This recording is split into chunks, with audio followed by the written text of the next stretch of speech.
Selamat datang dan selamat beribadah di Gereja GPDI Kalvari Kupang. Mari sama-sama kita akan melihat pengumuman untuk jadwal ibadah sepekan. Oleh kuasa dan Allah di pihak kita, siapa dapat melawan?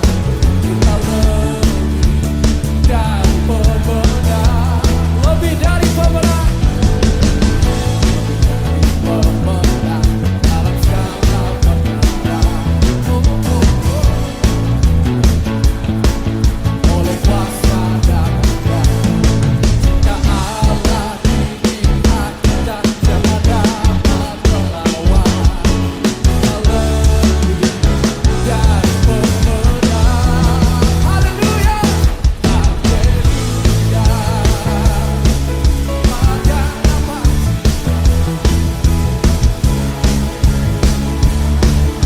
Kami juga mengucapkan selamat datang untuk para jemaat yang baru pertama kali bergabung di Gereja GPDI Kalvari Kupang. Sampai jumpa di ibadah-ibadah selanjutnya ya. Tuhan Yesus memberkati. GPDI Kalvari, sekali Yesus, tetap Yesus. Haleluya. Dapat kita mengakhiri tahun ini dengan jadi pemenang. Amin. Katakan bersama. Haleluya. Puji Tuhan, salam sejahtera dalam nama Tuhan Yesus Kristus. Kita sedang mempelajari bagaimana seharusnya kita memuliakan Allah. Kita sudah mulai dengan bagian pertama, muliakanlah Allah dengan tubuhmu, karena kamu sudah dibayar dengan harga yang tunai dan hidupmu bukan milikmu sendiri. Puji Tuhan. Kemudian yang kedua, kita sudah pelajari dengan menghasilkan buah yang banyak. Dengan itu kita memuliakan Bapa di sorga. Kita sudah pelajari bagaimana proses untuk sampai menghasilkan buah. Puji Tuhan, pagi hari ini kita lihat bagian yang ketiga, kita membuka dalam Injil Yohanes pasal 17. Injil Yohanes pasal 17 ayat yang keempat. Yohanes 17 ayat yang keempat. Begini firman Tuhan, saya bacakan buat kita semua. Aku telah mempermuliakan engkau di bumi dengan jalan menyelesaikan pekerjaan yang engkau berikan kepadaku untuk melakukannya. Sekali lagi, aku telah mempermuliakan engkau di bumi dengan jalan menyelesaikan pekerjaan yang engkau berikan kepadaku untuk melakukannya. Puji Tuhan. Suatu pernyataan daripada Yesus Kristus. Dia mengatakan dalam bagian doa pasal 17 Injil Yohanes adalah doa Yesus. Ya. Doa syafaat. Nah, saudara-saudara, memulaikan doanya, dia berkata, aku sudah mempermuliakan engkau Bapa di bumi ini dengan cara menyelesaikan pekerjaan pelayanan yang Bapaknya percayakan. Nah, pelayanan atau pekerjaan apa yang dikerjakan oleh Yesus? Yaitu pekerjaan penyelamatan seisi dunia ini. Dia datang ke dalam dunia untuk mengerjakan apa yang direncanakan oleh Bapa sejak manusia jatuh dalam dosa, yaitu penyelamatan bagi umat manusia dari segala dosanya. Ya. Bapa merencanakan keselamatan bagi semua manusia. Dan anak Allah, Yesuslah yang mengerjakan karya penyelamatan itu di atas kayu salib. Dan Roh Kudus menyempurnakan. Bukan berarti bahwa pekerjaan Yesus di kayu salib itu tidak sempurna. Sempurna adanya. Tetapi sejak karya penyelamatan itu dikerjakan oleh Yesus, sampai hari ini masih begitu banyak orang yang belum diselamatkan. Masih begitu banyak orang yang belum mengenal Tuhan Yesus sebagai Tuhan dan Juru Selamat. Nah, oleh Roh Kudus melalui setiap pribadi anak Tuhan, keselamatan itu harus disampaikan kepada seisi dunia ini. Katakan amin. Nah, karena itu Bapak Ibu Saudara-saudara sekalian, ya, kepada kita semua diberi tanggung jawab, diberi kepercayaan untuk melakukan pekerjaan Tuhan. Ya. Untuk melakukan pelayanan. Yesus 3,5 tahun melakukan pekerjaannya. Dan diakhiri dengan satu pengorbanan yang sempurna. Mati, bangkit, naik ke sorga. Ya. Tetapi pekerjaan penyelamatan itu masih terus berlangsung melalui setiap pribadi kita, anak-anak Tuhan. Hamba-hamba Tuhan. Ya. Yang dipercayakan kepada semua orang percaya. Nah, saudara-saudara sekalian, karena itu kepada kita juga diberi tanggung jawab untuk melakukan pekerjaan daripada Tuhan. Untuk melayani pekerjaan daripada Tuhan. Ya. Tidak ada satupun dari antara kita yang bebas dari tanggung jawab pelayanan kepada Tuhan. Tidak ada. Ya. Semua punya tanggung jawab untuk melakukan pekerjaan Tuhan. Sesuai dengan panggilan talenta yang Tuhan percayakan bagi kita semua. Efesus pasal 4. Efesus pasal 4 ayat 11 dan ayat 12.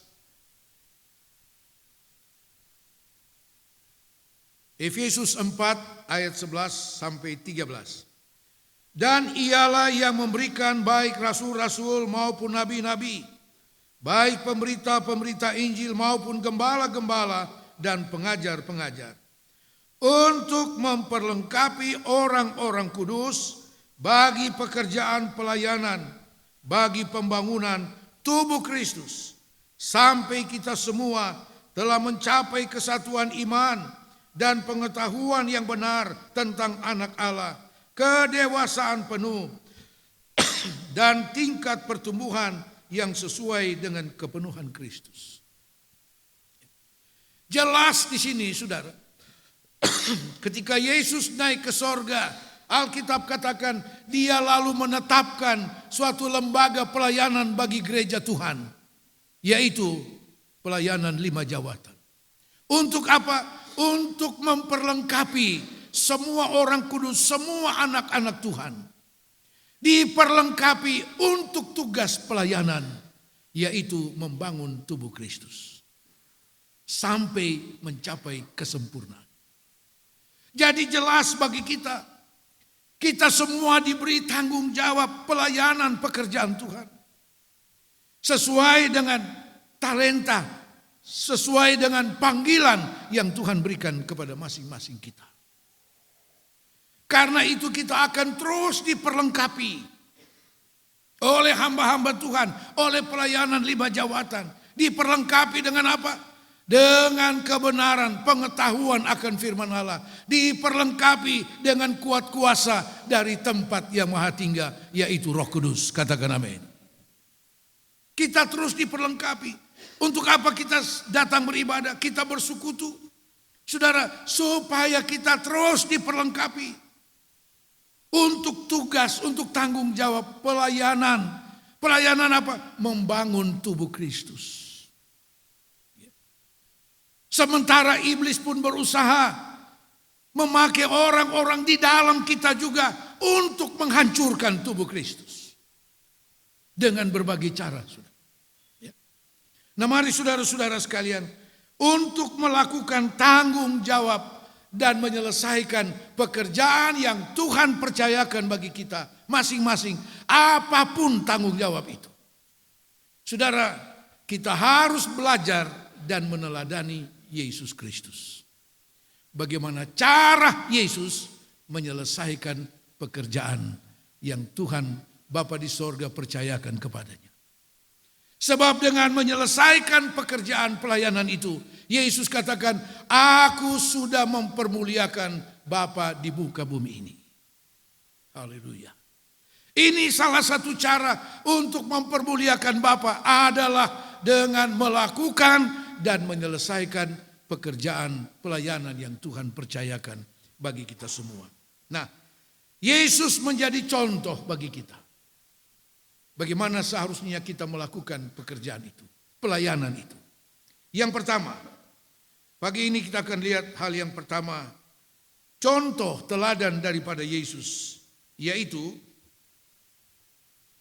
pelayanan atau pekerjaan, menyelesaikan pekerjaan atas dasar kasih. Atas dasar kasih. Sebab sia-sia semua pekerjaan kita, pelayanan kita tanpa didasarkan atas kasih. Katakan amin. Yohanes 13 ayat 34. Yohanes 13 ayat 34. Aku memberikan perintah baru kepada kamu, yaitu supaya kamu saling mengasihi. Sama seperti aku telah mengasihi kamu, demikian pula kamu harus saling mengasihi. Ya. Saudara-saudara, kalau hukum kasih itu mengatakan, hendaklah kamu mengasihi Tuhan Allahmu dengan segenap hatimu dan seterusnya, dan mengasihi sesama manusia seperti dirimu sendiri. Kita harus tingkatkan itu. Seperti Yesus katakan. Kamu saling mengasihi seperti aku sudah mengasihi kamu. Mengasihi seperti bagaimana Yesus mengasihi kita. Saudara-saudara, pelayanan Yesus adalah pelayanan yang didasarkan atas kasih. Karena itu Tuhan juga mau kita melayani, melakukan pekerjaan Tuhan sampai pada akhirnya dengan kasih. Haleluya. Bukan dengan kasih kita manusia yang terbatas ini. 1 Korintus 16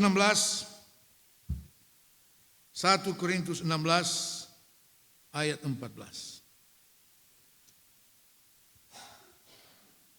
1 Korintus 16 ayat 14. Lakukanlah segala pekerjaanmu dalam kasih. Haleluya. Lakukanlah segala pekerjaan pelayanan yang Tuhan percayakan kepada kita di dalam kasih. Jadi jelas bahwa dasar pelayanan itu adalah kasih.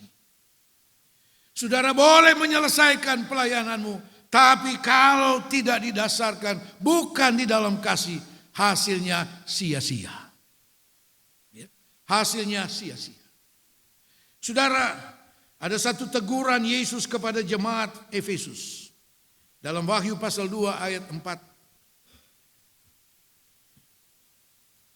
Baiklah kita baca mulai ayat 1.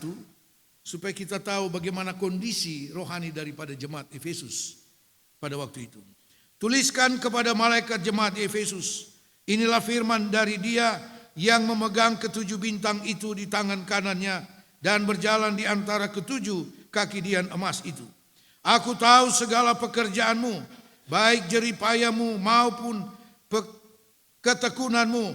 Aku tahu bahwa engkau tidak dapat sabar terhadap orang-orang jahat, bahwa engkau telah mencobai mereka yang menyebut dirinya rasul, tetapi yang sebenarnya tidak demikian.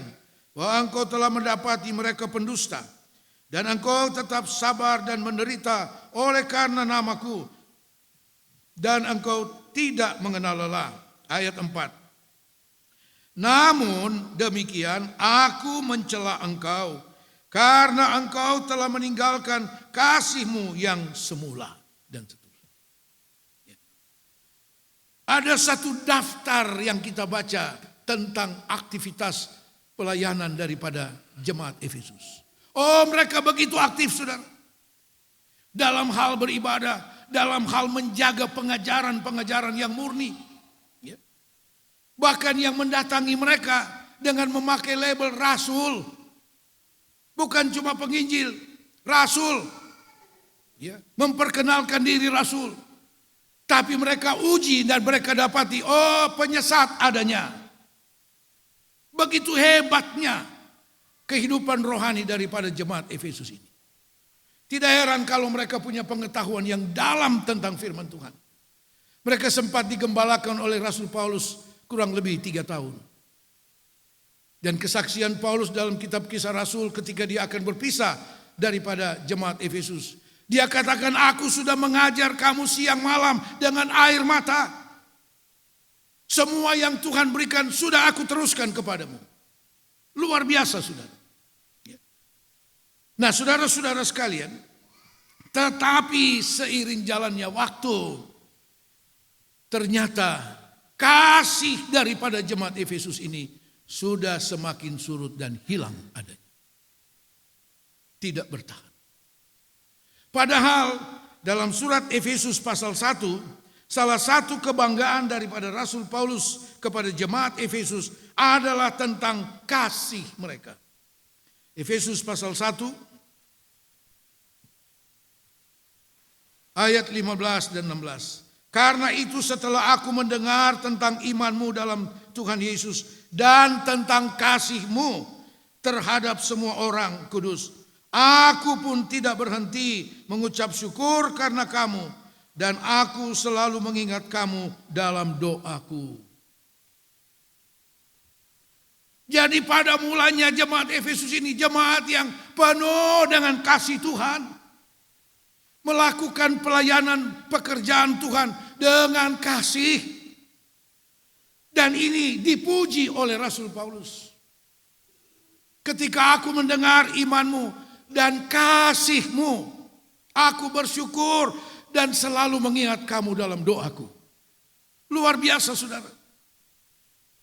Menjadi perhatian luar biasa daripada Rasul Paulus yang pernah menggembalakan mereka. Yaitu kasih mereka. Tetapi kurang lebih 40 tahun kemudian, jemaat Efesus kehilangan kasih yang semula itu. Seringkali kita ada dalam aktivitas pelayanan, tetapi mungkin hanya sebagai rutinitas saja. Sudah bukan dengan kasih. Kebetulan dijadwalkan di warta jemaat, ya dia bertugas. Mari kita periksa, masihkah kita lakukan itu dengan kasih kepada Tuhan. Kalau dengan kasih tidak ada satu pelayanan pun yang harus kita tinggalkan karena satu kepentingan. Yesus katakan, aku mencelah engkau. Aku ada satu perkara dengan engkau. Karena engkau sudah meninggalkan kasih yang semula. Saudara, yang kita harus belajar dan teladani daripada Yesus. Dia melakukan pekerjaan Bapanya karena kasih. Katakan amin. Sejauh mana kita melayani Tuhan karena kita mengasihi Tuhan. Bukan dengan motivasi apapun. Ya, tanpa pamrih apapun. Sebab segala sesuatu yang engkau lakukan diperhitungkan oleh Tuhan. Tidak usah engkau yang buat perhitungan.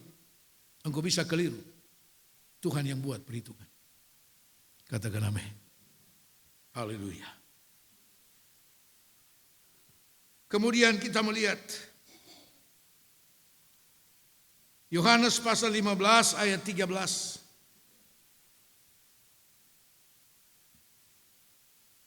Yohanes 15 ayat 13.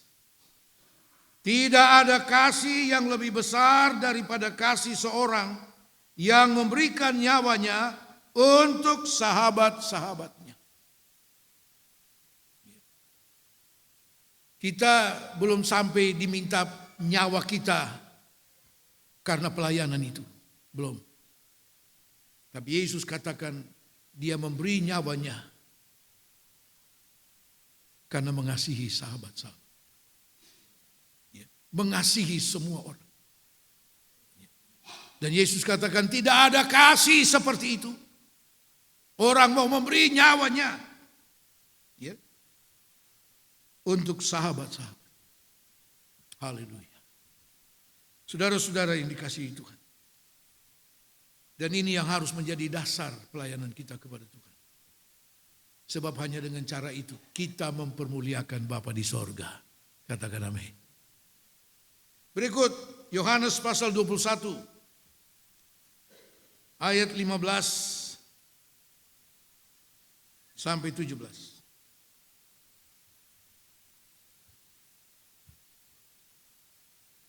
Sesudah sarapan Yesus berkata kepada Simon Petrus, "Simon anak Yohanes, apakah engkau mengasihi aku lebih daripada mereka ini?" Jawab Petrus kepadanya, "Benar Tuhan, engkau tahu bahwa aku mengasihi engkau." Kata Yesus kepadanya, "Gembalakanlah domba-dombaku." Kata Yesus pula kepadanya untuk kedua kalinya, "Simon anak Yohanes, apakah engkau mengasihi aku?" Jawab Petrus kepadanya, "Benar Tuhan, engkau tahu bahwa aku mengasihi engkau." Kata Yesus kepadanya, "Gembalakanlah domba-dombaku." Kata Yesus kepadanya untuk ketiga kalinya, "Simon anak Yohanes, apakah engkau mengasihi aku?" Maka sedih hati Petrus karena Yesus berkata untuk ketiga kalinya, "Apakah engkau mengasihi aku?" Dan ia berkata kepadanya, "Tuhan, engkau tahu segala sesuatu. Engkau tahu bahwa aku mengasihi engkau." Kata Yesus kepadanya, "Gembalakanlah domba-dombaku." Menjelang kenaikan Yesus ke sorga, saudara-saudara, kita kenal bahwa keempat Injil menuliskan tentang amanat agung daripada Yesus. Baik Injil Matius, Markus, Lukas, Yohanes. Injil Yohanes diakhiri dengan amanat agung tentang penggembalaan domba-domba Tuhan. Pelayanan penggembalaan. Nah saudara-saudara, Yesus bertanya kepada Petrus. Karena itu yang harus menjadi dasar untuk pelayanan. Mereka sudah belajar dari Yesus selama 3,5 tahun. Langsung dari guru besar ini. Guru maha besar. Guru agung. Setiap perkataannya, pikirannya, tingkah lakunya. Oh, murid-murid langsung belajar daripadanya. Hidup bersama. Mereka tentu banyak sekali pengetahuan tentang Yesus. Tapi itu belum cukup. Ketika mereka diberi tanggung jawab untuk meneruskan pelayanan Yesus. Yang Yesus tanya, "Adakah engkau mengasihi aku?" Sampai 3 kali. Yang ketiga kali Petrus lalu membuka hati, "Tuhan, engkau tahu segala sesuatu. Engkau tahu yang aku mengasihi." Saudara-saudara sekalian, tetapi kasih yang dinyatakan oleh Petrus itu adalah kasih manusia. Kasih yang terbatas adanya. Kasih yang terbatas. Yesus mau. Kasih untuk melayani Tuhan adalah kasih dari Allah. Seperti yang ada pada Yesus. Dihadir di dunia ini karena kasih dari Allah. Haleluya. Kenapa harus kasih dari Allah? Saudara-saudara sekalian, karena kasih daripada Allah, kita lihat wujudnya dalam pribadi Yesus, dalam pelayanan Yesus. Ya. Sampai kepada kematiannya. Ya. Dia mengasihi Bapaknya. Dia mengasihi pelayanan yang dipercayakan kepadanya. Mari kita lihat di dalam Roma pasal 5 ayat yang kelima. Dan pengharapan tidak mengecewakan, karena kasih Allah telah dicurahkan di dalam hati kita oleh Roh Kudus yang telah dikaruniakan kepada kita. Pada waktu Yesus bertanya kepada Petrus, mereka belum dipenuhkan dengan Roh Kudus. Belum. Nanti beberapa saat kemudian. 10 hari setelah Yesus naik ke sorga. Baru Roh Kudus dicurahkan, murid-murid dipenuhkan. Jadi sesungguhnya kasih Allah itu hanya bisa datang, masuk, memenuhi kita oleh Roh Kudus. Kita tidak bisa ketemu kasih Allah itu dimanapun. tetapi oleh Roh Kudus. Katakan amin. Ya. Ketika Roh Kudus memenuhi kita, Dia membawa kasih Allah itu di dalam hati kita. Karena itu setelah Yesus berkata kepada Petrus, gembalakan domba-dombaku. Saudara, Yesus berkata, jangan kamu tinggalkan Yerusalem sampai kamu diperlengkapi dengan janji Bapa, yaitu Roh Kudus. Jangan pergi melayani dulu. Jangan. Jangan tinggalkan Yerusalem sampai kamu diperlengkapi. Saudara-saudara sekalian, dan benar, setelah murid-murid dipenuhkan oleh Roh Kudus, oh betapa kasih Allah menguasai kehidupan mereka. Melayani Tuhan, melayani pekerjaan Tuhan tanpa mengenal kepentingan dirinya sendiri. Tanpa mengenal lelah, tanpa takut dengan ancaman, aniaya, bahkan pembunuhan. Mereka tidak takut dengan itu. Apa yang menyebabkan mereka begitu tegar menghadapi tantangan? Kasih Allah memenuhi mereka. Haleluya. Dan Yesus memberi kita contoh seperti itu. Dia rela sampai di atas kayu salib. Karena kasih Allah ada di dalamnya. Ketika Yesus dibaptis dalam air, keluar dari baptisan air, Roh Kudus memenuhi dia. Kasih Allah ada sepenuhnya di dalamnya.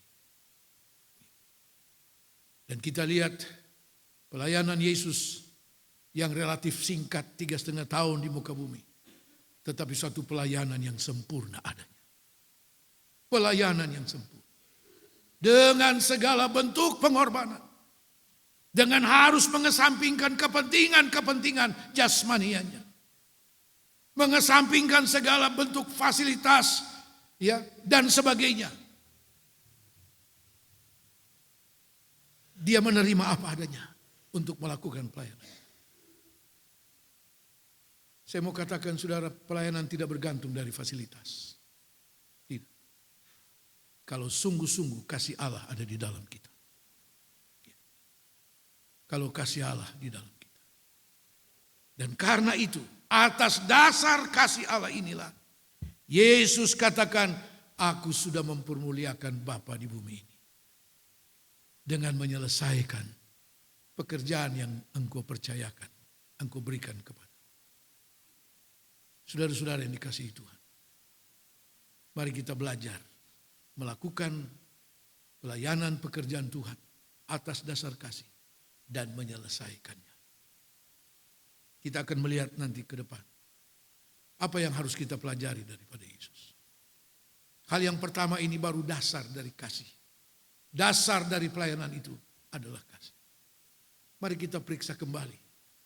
Sejauh ini dalam melakukan pelayanan yang Tuhan percaya. Apakah kita akhirnya terjebak seperti jemaat Efesus dalam Wahyu pasal 2? Oh, aktif, sama sekali aktif. Tapi sebenarnya sudah tidak ada kasih. Saudara, tapi Alkitab katakan, lakukanlah segala pekerjaanmu di dalam kasih. Katakan amin. Tuhan Yesus memberkati. Kita bangkit. Haleluya.